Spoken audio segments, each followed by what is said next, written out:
الحمد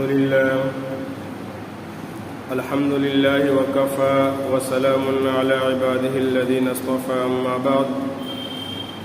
قال الله تبارك وتعالى في القرآن المجيد وفي القرآن الحكيم أعوذ بالله من الشيطان الرجيم بسم الله الرحمن الرحيم ولا تنازعوا فتفشلوا وتذهب ريحكم واصبروا إن الله مع الصابرين. وقال تعالى في موضع آخر هل يستوي الذين يعلمون والذين لا يعلمون إنما يتذكر أولو الألباب. صدق الله المولانا العظيم. قال النبي صلى الله عليه وسلم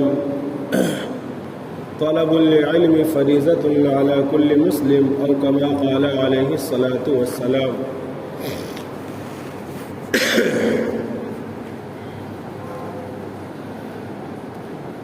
معزز و مکرم ملت اسلامیہ کے غیور فرزندوں اور میری عزیز بستی، میرا ہر دل عزیز گاؤں ڈمری کے باشندگان، مدت مدید یعنی کہ عرصہ دراز کے بعد آج آپ کے ساتھ کچھ مذاکرہ، کچھ بات کرنے کا مبارک موقع ہاتھ آیا ہے. آئیے، مناسب معلوم ہوتا ہے کہ قرآن و سنت کے روشنی میں کچھ اصلاحی اور کچھ معاشرتی نظام کی باتیں کی جائیں. سب سے پہلے ہم سب اللہ تبارک و تعالیٰ کے سب سے پہلے ممنون و مشکور ہوں. اور میں یہ بات ہمیشہ کہتا ہوں، اور اللہ تعالیٰ نے جب سے مجھے زبان دی کچھ کہہ بول لینے کے قابل ہو سکا ہوں آپ بڑوں کی دعاؤں سے، وہ یہ کہ لئن شکرتم لازیدنکم ولئن کفرتم ان عذابی لشدید، کہ اللہ کی نعمتوں پہ شکر گزاری ہے، اور اللہ کی سب سے بڑی نعمت ہے ایمان کا مل جانا. آج الحمدللہ اس 21ویں صدی میں 21 سینچری میں بھی جہاں خود اپنے حلقہ کے اندر اسلام مسلمان کو ماننے والے بھی جب اپنے اسلام کو، قرآن کو، سنت و شریعت کو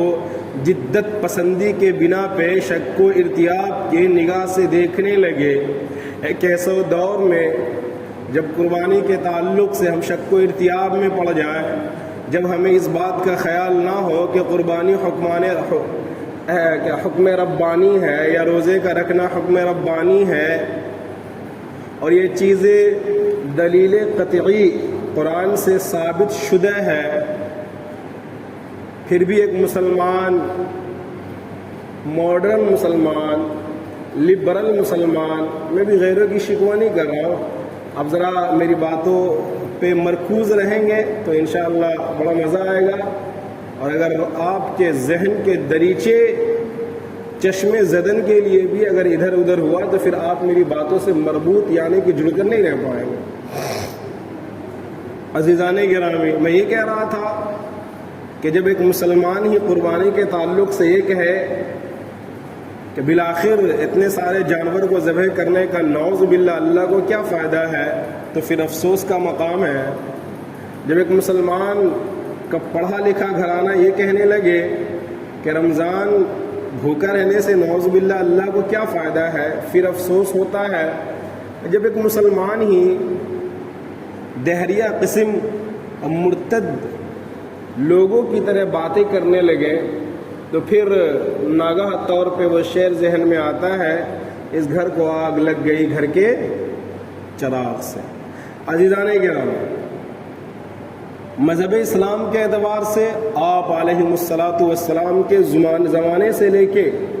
اور خاص طور سے جو ہم ہندوستانی مسلمان ہیں 1947 سے پہلے بھی اور بالخصوص 1947 کے بعد ایک عظیم ذمہ داری ہمارے کاندھے پر تھی، ایک عظیم کام ہمیں دیا گیا تھا من حیث القوم، ایک قوم کے اعتبار سے، ایک فرد کے اعتبار سے نہیں، ایک مسلک کے اعتبار سے نہیں، ایک برادری یا ایک خاندان یا ایک نسب کے اعتبار سے نہیں، توجہ رکھیں گے، ایک قوم، وہ قوم جس قوم کے بارے میں اللہ نے کہا انما هو سماکم المسلمین،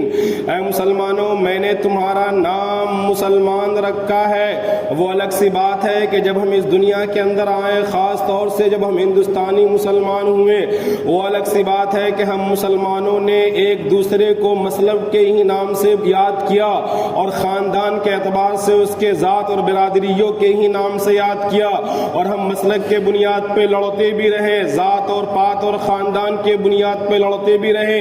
گاؤں محلے بستی کے اعتبار سے لڑتے بھی رہے، خانوادے کے اعتبار سے لڑتے بھی رہے، زمینوں کے لیے لڑتے بھی رہے۔ ہماری جہالت و لا علمی یہاں تک پہنچ گئی کہ ہم ان جہالت کی بنا پہ لڑتے لڑتے آپس میں ایک دوسرے کو قتل بھی کرنا شروع کر دیا۔ ہم اس اسلام کے ماننے والے ہیں جس اسلام نے کہا